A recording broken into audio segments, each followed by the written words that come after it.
Pinalagaan ni dating Senador Manny Pacquiao ang balitang nanganganib na matanggal ang boxing bilang bahagi ng Olympic Games. Yan ang ulat ni Rafael Bandayrel ng PTV Sports.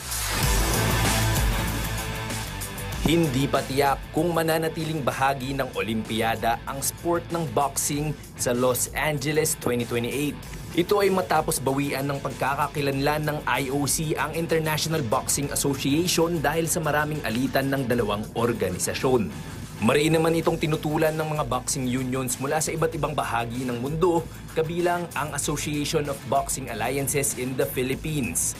Bilang isa sa mga pinaka-impluensyal na boksingero sa kasaysayan, nangako si Manny Pacquiao na makikiisa siya sa kampanya na mapanatiling bahagi ng Olympics ang boxing. Ano na itong boxing institution na mula pa noon, matagal na itong sports yung boxing.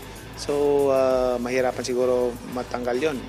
Tutulong naman ako sa abot tayong makakaya kung ano maitulong ko para nandyan palagi yung boxing sa Olympics. Samantala, mainit na usapan pa rin ngayon ang posibleng rematch sa pagitan ng 8th Division World Champion at ang kanyang karibal na si Floyd Mayweather Jr. Kinumpirma ni Pacquiao na kasalukuyan silang nakikipag-ugnayan sa kampo ni Pretty Boy Floyd.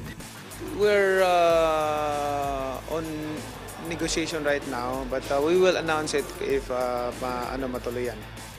Patungkol naman sa sarili niyang plano na lumahok sa 2024 Paris Olympics, sabi ni Pacman, naghihintay lamang siya ng approval mula sa IOC. Rafael Bandayrel para sa Bayan.